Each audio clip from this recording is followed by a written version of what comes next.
Good morning, all dear students. Today we are going to discuss about civics, chapter number 1, democracy. We learned from the previous class history, chapter number 10, political formations in the 18th century. Now we are going to discuss about democracy, that is political formations. देखो, democracy chapter जो है सबसे पहले क्या बताया गया है learning outcomes में, democracy and it's history. Democracy क्या है, इसका हिस्ट्री क्या है, इसका बैकग्राउंड क्या है। Europe in middle ages, Europe में मिडिल क्लासेस कौन सा है। The renaissance and the French revolutions, renaissance और फ्रेंच रिवोल्यूशंस किसको बोला जाता है। Democracy in the 19 and 20 century, तो 19 एंड 20 सेंचुरी में ऑल ओवर वर्ल्ड में डेमोक्रेसी का कंडीशन कैसा था। India and democracy, universal declaration of human right, universal declaration of human rights all over यहाँ पर डिस्कस किया जाएगा। सबसे पहले देखो इंट्रोडक्शन पार्ट। इंट्रोडक्शन पार्ट में देखो, you must have heard statement like India is a democratic country. तुम लोग को सबको पता है कि इंडिया जो है, इस स्टेटमेंट हर जगह में बताया जाता है कि इंडिया जो है एक डेमोक्रेटिक कंट्री है, because the democratic country is very important. Democratic country में देखो, इंडिया में डेमोक्रेटिक गवर्नमेंट, डेमोक्रेसी में क्या होता है, पॉपुलेशन का थ्रू इलेक्शन का बेसिस में गवर्नमेंट को सिलेक्शन किया जाता है, और सिलेक्ट कौन करता है, कॉमन पीपल। कंट्रीज का जो कॉमन पीपल है वो गवर्नमेंट को सिलेक्ट करता है इलेक्शन का बेसिस में। तो इसीलिए इंडिया को डेमोक्रेटिक कंट्रीज बोला जाता है। Many countries all over the world demanding democracy. World में बहुत सारा कंट्रीज है जो कंट्री में डेमोक्रेटिक गवर्नमेंट का एस्टेब्लिशमेंट नहीं हुआ है, बट वो लोग एक्सपेक्ट करता है डेमोक्रेसी गवर्नमेंट का एस्टेब्लिशमेंट करने का। So democracy is very necessary and very important. Democracy means a form of government where the people govern themselves directly or through their elected representatives. Democracy क्या है, forms of government, government का जो formation, government को किस तरह से selection किया जाता है। गवर्नमेंट जो है उसका अलग अलग स्टेज है, उसका अलग अलग इम्पॉर्टेंट सिटी है, तो उसको किसका कौन सा बेसिस में सिलेक्शन किया जाता है, कैसे एस्टेब्लिशमेंट किया जाता है गवर्नमेंट को, ऑल एवर यहाँ पर एक्सप्लेन किया जाएगा। तो इसीलिए फॉर्मेशन ऑफ गवर्नमेंट और फॉर्म ऑफ गवर्नमेंट बोला जाता है डेमोक्रेसी को, जहाँ पर पीपल इलेक्शन के बेसिस में रिप्रेजेंटेटिव्स को सिलेक्ट करता है। India is the largest democracy in the world. India जो है वर्ल्ड में एक इम्पॉर्टेंटली लार्जेस्ट डेमोक्रेटिक कंट्री है। Democracy literally means rule by the people. Democracy का जनरल मीनिंग क्या है, जहाँ पर पॉपुलेशन का थ्रू रूलिंग किया जाता है। The term comes from the Greek word demokratia. Demokratia word से डेमोक्रेसी टर्म अराइव किया है, राइट। देखो उसके बाद मैं यहाँ पर आ रहा हूँ। Democracy means the many changes in ancient time. The tribes or the city states in which democracy was practiced were small. Ancient timing में democracy में से अभी at present timing में बहुत सारे changes फॉलो किया गया है। एंशियंट टाइमिंग में, एंशियंट टाइमिंग पीरियड में डेमोक्रेसी में क्या चेंजेस था, जो डेमोक्रेसी जो था उसमें बहुत सारा चेंजेस आया है। उसका जो फॉर्मेशन है, प्रैक्टिस है, उसमें बहुत ही कम जगह में यूज़ किया जाता था डेमोक्रेसी को एंशियंट इंडियन हिस्ट्री में। Direct democracy is forms of government. Democracy means formations of government, government को डायरेक्ट जिस तरह से फॉर्म किया जाता है, उसका स्ट्रक्चर जैसे किया जाता है। In which people vote to make their own rulers and law. कुछ पीपल का एक क्लासेस रहता है जो अपने मतलब ग्रुप का बेसिस में वो लोग वोट करके उसका गवर्नमेंट को सिलेक्ट करता है, इसमें डेमोक्रेटिक गवर्नमेंट को। Representative democracy is a form of government in which people vote for their representative. Representative democracy जो है वो एक फॉर्म है गवर्नमेंट का, जहाँ पर people vote their own representative. People voting system में उसका ओन रिप्रेजेंटेटिव को सिलेक्ट करता है। Representatives makes rules and law that govern them and their people. Representative जो है वो रूल और लॉ को बनाता है, ठीक, पॉपुलेशन को इलेक्ट करने का लिए। Modern representative democratics are govern by the various political institutions. अभी का जनरेशन में मॉडर्न डेमोक्रेसी जो है उसमें जितना सारा पॉलिटिकल इंस्टीट्यूशंस है, पॉलिटिकल मेन सेंटर है, वहाँ पर गवर्नमेंट को सिलेक्शन किया जाता है, ठीक। बहुत सारे इंस्टीट्यूशनल प्रोग्रामिनेशन में this political institutions are run by official, ये जो सिस्टम्स है इलेक्शन है ये ऑफिशियली होता है। The officials are elected by the citizens through free and fair election, जहाँ पर फ्री एंड फेयरली सब लोग, all citizen, all member election दे सकता है, राइट। इलेक्शन जो प्रोसेस है उसको लिया जाता है। The citizen also have right to replace the elected official, citizen जो है वो लोग का ये अधिकार है ऑफिशियली इसलिए इलेक्शन देने का। देन उसके बाद देखो adoption and practice of the basic principles of the rule and law necessary for democracy, democracy में रूल और रेगुलेशन जो है उसको बहुत ही नेसेसरीली फॉलो किया जाता है। The rule of law means that the people and institutions abound bound by the law, जहाँ पर रूल और लॉ जो है पॉपुलेशन के लिए इंस्टीट्यूशन में बाउंडिंग किया गया है, उसको बाइंड किया गया है रूल और लॉ को, वो सबका लिए मैंडेटरी है।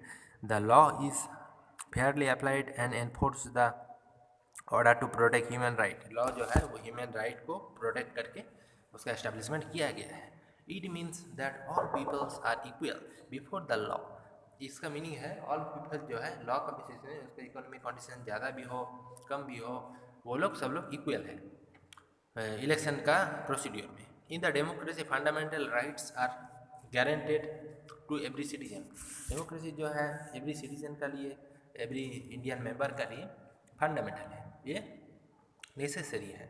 This are guaranteed by the constitutions of the country and recognise by its supreme court, जहाँ पर सुप्रीम कोर्ट जो है इंडिया का, वहाँ पर ये कुछ इम्पोर्टेंट राइट्स जो बनाया गया है डेमोक्रेसी का पर्सपेक्टिव ले इन इंडिया इंक्लूड, इंडिया में ये सब जो रूल है वो सबसे इम्पोर्टेंट देखो राइट टू इक्वलिटी, सबका लिए इक्वलिटी रहेगा, कोई मतलब ज़्यादा फेमस कोई कम फेमस ऐसा नहीं रहेगा, सबका इक्वलिटी सेम रहेगा, ऑल पीपल का, ऑल इंडियन पॉपुलेशन का। राइट टू फ्रीडम, जहाँ पर फ्रीडमली लोग जो इलेक्शन उसमें बैठ सकता है उसको दे सकता है। राइट अगेंस्ट एक्सप्लोइटेशन मीन शोषण जिसको बोला जाता है, किसी को किसी भी पार्टिकुलरली मतलब किसी का ऊपर ज़्यादा शोषण नहीं किया जाएगा ऐसा। Right to freedom religiously all religious perception, Hinduism, Muslims, Christian, Sikh, Buddhist religious, all religious member जो है सब लोग फ्रीडमली राइट दे सकता है, सबका अधिकार सेम है। Culture and educational rights, cultural educational perception में सेंटर में सबका इक्वलिटी सेम रहेगा, right. This right different slightly, ये एक इम्पॉर्टेंट क्वेश्चन है, ये जगह आ सकता है तो इसको अच्छे से याद रखो। दिस राइट डायरेक्ट स्लाइटली और फ्रॉम कंट्री टू कंट्री, ये राइट जो है एक कंट्री से और एक कंट्री में स्प्रेड हुआ है। Many countries in the present times have chosen to adopt a democratic forms of government, बहुत सारा countries at present time choose किया है एक डेमोक्रेटिक गवर्नमेंट का। Then the history of democracy, democracy में हिस्ट्री का इंपॉर्टेंस क्या है, हिस्ट्री का कौन सा परसेप्शन है जो डेमोक्रेसी में फॉलो किया जाता है। Let's find out how democracy was born, किस तरह से डेमोक्रेसी का बॉर्न हुआ है, जन्म हुआ है, वो हिस्ट्री में पढ़ के पता चलता है उसका बारे में। The key answer which led for the formation of modern democracy as well, किस तरह से मॉडर्न डेमोक्रेसी का स्टार्टिंग हुआ है। The birth of the democracy can be tracked back to the Babylonian civilisations which gave the code of the Hammurabi जो था Babylonian civilisation का timing से डेमोक्रेसी का स्टार्टिंग हुआ है, वो फॉलो किया था फर्स्ट डेमोक्रेसी का। As well as representative laws dating back the about 1772 before Christian era, उसके बाद 1772 में इसका फिर से रिपीटेड किया गया। The Babylonian king Hammurabi got the code of the 282 law inscribed for the tables, वो 82 लॉ इस मतलब मेकिंग किया था डेमोक्रेसी का बेसिक्स में। In India a somehow democratic system was existence during the 6th century before Christian era, India में 6th century का timing period में डेमोक्रेसी का स्टार्टिंग देखा गया है, फॉलो किया गया है। Mahajanapada were city state that had either a monarchical form of government. Mahajanapada है इंडिया में जितना सा महाजनपद था, टोटल 16 नंबर ऑफ महाजनपद जहाँ पर डेमोक्रेटिक का फॉर्मेशन किया गया था, उसको फॉलो किया गया था। City state had the monarchical Mahajanapada और the Janapada forms about the government to government. एक महाजनपद में इसको फॉलो किया गया, देन उसको रिपीट किया गया अनदर महाजनपद में। इन अर्ली, उसके बाद देखो, in early 6th century before Christian era form of a democratic government came to existence in the एंथास। एंथास जो था अलग अलग इंडिया हिस्टोरिकल बैकग्राउंड्स में डेमोक्रेटिक स्ट्रक्चर को फॉलो किया गया। ठीक, उसके बाद देखो Europe in the middle ages. उसके बाद वो जगह में आ रहा हूँ, Europe in the middle ages. Middle age timing period में यूरोप का कंडीशन कैसा था? In Europe the political systems is existence during the middle age was known as the, देखो, फ्यूडलिज्म। यूरोप में मिडिल टाइमिंग पीरियड जो था, middle age जो था, उस टाइमिंग में डेमोक्रेटिक सिस्टम्स को किस तरह से अराइव किया गया है, फॉलो किया गया है। देखो, फेडरलिज्म मीन्स एक बिलीव, एक पर्टिकुलरली स्टैच्यू ऑफ लिबर्टी के ऊपर एक बिलीव जो है, वहाँ से यूरोप में, यूरोपियन सोसाइटीज़ में, फेडरलिज्म में एक ऑल मतलब एक central powers to many types of small power में जो पावर है उसको शेयर किया जाता है। फेडरलिज्म का मीनिंग जो है, उसी तरह से डेमोक्रेटिक गवर्नमेंट को भी यूरोप में, यूरोपियन सोसाइटीज़ में फॉरवर्ड किया गया है, फॉलो किया गया है। Small communities were formed around the local lord of the manor. जितना सारा स्मॉल कम्युनिटीज़ है वहाँ पर एक पर्टिकुलरली लॉर्ड माना जाता था, एक पावरफुल इंसान को, जिसका बेसिस में डेमोक्रेटिक को वहाँ पर फेमसिबिलिटी दिया गया है। And the end of federalism का एंड टाइमिंग पीरियड में क्या हुआ था? During the 14th century Christian era federalism came to end the Europe. 14th century में यूरोपियन सोसाइटीज़ में फेडरलिज्म जो है उसको वो ख़त्म हो गया। किस टाइमिंग में? 14th century में। कहाँ पर? यूरोपियन सोसाइटी में। नेशन स्टेट, नेशन स्टेट जो था, नेशनलिज्म का जो कॉन्सेप्ट है वहाँ पर आ रहा है। And representative democracy begins the emerge of the democratic value. Democracy जो है वो उसका एक इम्पॉर्टेंटली डेमोक्रेटिक वैल्यू मिला है, उसका बेसिस में डेमोक्रेटिक बहुत सी फेमसिबिलिटी देखा गया है ऑल ओवर यूरोप में। देन उसके बाद रेनेसांस आ रहा हूँ। During the 1400 western civilisation change significantly. Western civilisation जो है 1400 टाइमिंग पीरियड में वहाँ पर सिविलाइजेशन का चेंजेस देखा गया है। Historians called the renaissance era meaning the rebirth. Renaissance का मीनिंग बताया है हिस्टोरियंस जो है, रीबार्थ मीन्स पुनर्जन्म। रीबार्थ मीन्स पुनर्जन्म जो है उसका मीनिंग है, रेनेसांस का मीनिंग है इस टाइम का रीबार्थ, पुनराय जन्म होना। The beginning of the Renaissance is often dated from the 1453 Christian era when the Constantinople fell। देखो 1453 क्रिश्चियन एरा टाइमिंग पीरियड में फिर से, जिस टाइमिंग में कॉन्स्टेंटिनोपल था उस टाइमिंग में फिर से रेनेसांस का पुनर्जन्म हुआ। This drop the scholars of the knowledge of Greek and Roman learning. बहुत सारा ग्रीक स्कॉलर का नॉलेज से, बुक से, रोमन कैथोलिक चर्च जो है, गिरजा जो है, वो उसका नॉलेज से ये सब इंफॉर्मेशन कलेक्शन किया गया है। There was development in education. इस टाइमिंग में एजुकेशन का डेवलपमेंट हुआ था। Science, cultural perspectivity, political awareness developed, leading the birth of the city state and like Venice, France, Florence, Lucia, Italy. बहुत सारा सिटी में political perspectivity, administrative functions, cultural programmation सबका development इस timing में देखा गया था, इसलिए इसको रिबर्थ बोला गया है। क्लियर हो गया रेनेसांस का जगह। देन उसके बाद the glorious revolutions. Glorious revolutions क्या है? देन अमेरिकन रिवोल्यूशंस वर, पहले देखो glorious revolutions of the bloodless revolutions टूक प्लेस इन 1688 में एक ब्लडलेस रिवोल्यूशन हुआ था। जिसमें वार नहीं हुआ था, जिसको ग्लोरियस रिवोल्यूशन माना जाता था। किंग जेम्स टू इंग्लैंड का किंग जो था was overthrowed by the union England parliamentaries. England parliament में उसका प्रोग्रामेशन एस्टेब्लिशमेंट किया गया था। It is believe that the events of the beginning of the modern English parliamentary democracy. वो ये घोषणा कर दिया था कि इंग्लैंड का जो पार्लियामेंट्री सिस्टम से उसको मॉडर्नाइजेशन किया था। उसका जो सिस्टम है, ओल्ड कल्चर है, उसमें चेंजेस लाया था तो इसी कारण से इसको मॉडर्न सिविलाइजेशन नाम से जाना जाता है। Then the American revolutionary war, America का रिवोल्यूशनरी वार क्या था?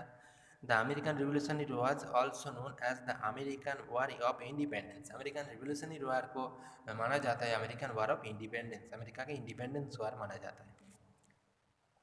Also known as the American War of Independence, was fought between the British Cross and its colonies in ninth देखो नॉर्थ अमेरिका में जितना कॉलोनीज था ब्रिटिश, वहाँ पर ये रूल को माना गया है 1775 टू 1783 तक। वहाँ पर अमेरिकन वार ऑफ रिवोल्यूशनरी वार वहाँ पर इस्टेब्लिशमेंट हुआ इंडिपेंडेंस नेशन बनाने का लिए परसेप्शन में। देन द फ्रेंच रिवोल्यूशंस का जगह तुम लोग को बताया हूँ मैं। द फ्रेंच रिवोल्यूशन 1789 टू 1799, कौन सा टाइमिंग से कहाँ तक हुआ था ये फ्रेंच रिवोल्यूशन? 1789 टू 1799 तक। was the event responsible for the downfall of the Bourbon monarchy. जिस तरह से बोर्बन जो डायनेस्टी है, डायनेस्टिकल पार्ट्स है, उसको डाउनफॉल हुआ था, नीचे उसको मतलब एंडिंग हुआ था, उसको वहाँ पर बताया गया था। कहाँ पर? फ्रेंच रिवोल्यूशंस में। The common people overthrow the 1000 years old monarchial system. Common people जो है वो 1000 year ओल्ड मोनार्कियल सिस्टम्स को फॉलो किया था ऑफ द फ्रांस में। They establish a democratic government system, democratic government system का एस्टेब्लिशमेंट किया गया था। In France people was divided into 3 state. France का जो पीपल है उसको 3 स्टेट में डिवाइड किया गया था उस टाइमिंग में, France during the timing period of French revolutions. The clergy the first stage, the nobility is the second stage, and the common people is third state. The first and second state had all the rights and privilege. First and second states का जितना सारा member था, population था, सबको all rights equally and privileges मिला था। The economic conditions of the third state is very poor. Third state का all member जो था उसका इकोनॉमिक कंडीशन बहुत ही लो था। दे had to pay heavy taxes, वो लोग को हैवी टैक्सेस पेमेंट करना पड़ता था उस टाइमिंग पीरियड में। Did not receive any privileges, वो लोग को कुछ भी फैसिलिटी गवर्नमेंट का तरफ से कोई भी एक फैसिलिटी नहीं मिलता था। तो गवर्नमेंट का तरफ से किसी भी फैसिलिटी वो लोग को नहीं मिलता था, बट उन लोग को सब टैक्सेस जो है वो पेमेंट करना पड़ता था। किस टाइमिंग में, कहाँ पर लिखा है वो, कौन सा टाइमिंग में हुआ था? During the timing period of French revolutions, right. They had to pay heavy taxes and did not receive any privileges, वो लोग को बहुत ज़्यादा टैक्सेस पेमेंट करना पड़ता था और कुछ भी सुविधा नहीं मिलता था। This exploitation led to the French revolution, इस घटना को फ्रेंच रिवोल्यूशन बोला जाता है। Liberty, equality and fraternity, liberty, equality and fraternity, ये 3 जो कॉन्सेप्ट है फ्रेंच सोसाइटी में सबसे ज़्यादा इसको इफेक्ट देखा गया था। was the motto of the French Revolution, जो फ्रेंच रिवोल्यूशन में सबसे इफेक्टिवली राउंड हुआ था। On the 7th century, on the 7th June 1789, the third state declared itself as the National Assembly and adopted the declarations of the rights of the man and civilizations at August 1789, according to all men are born equal and free।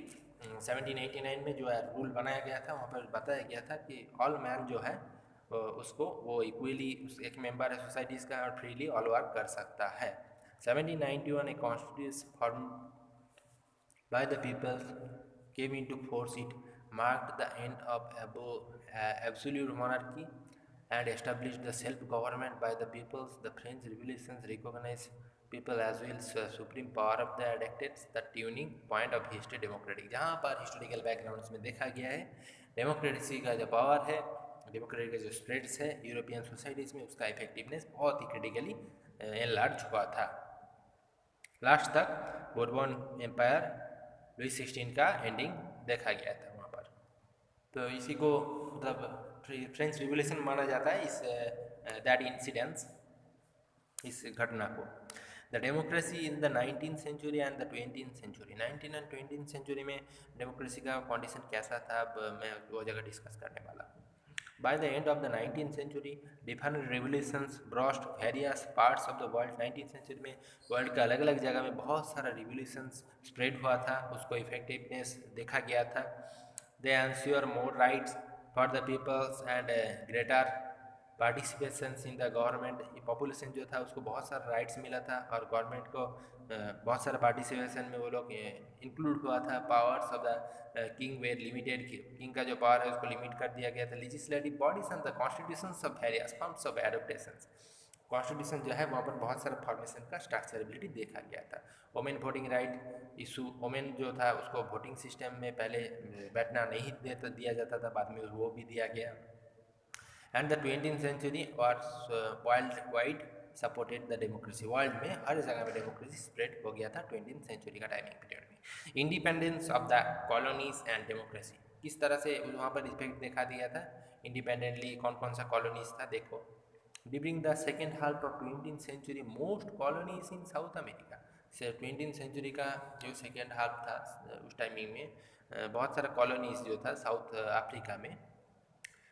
America में, Asia and Africa get the independence from their European colonies, वो लोग European colonies का undertaking था, उस वहाँ पर वो लोग को इंडिपेंडेंस मिला। यूरोप, एशिया एंड अफ्रीका का बहुत सारा कॉलोनीज में ये सिस्टम देखा गया। This countries established nationalist governments many part of the which of the democratic in nature, जहाँ पर नेशनलिस्ट कंट्रीज में अलग अलग पार्ट में डेमोक्रेसी का एस्टेब्लिशमेंट देखा गया था naturally.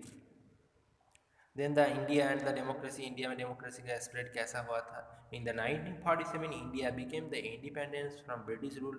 1947 India subcontinent is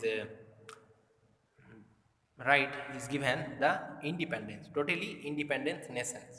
India adopted the representative democracy of the constitution, India जो है वहाँ पर रिप्रेजेंटेटिवली डेमोक्रेसी का कॉन्स्टिट्यूशन फॉलो किया गया हुआ, इंडिया पार्टिकुलरली एक नेशन बना।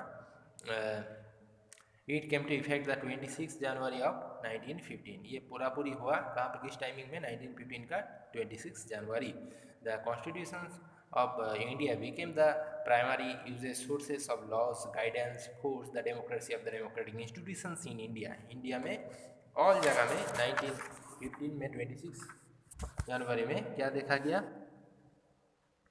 इंडिया का ऑल एवर जगह में डेमोक्रेसी जो है टोटली एस्टेब्लिशमेंट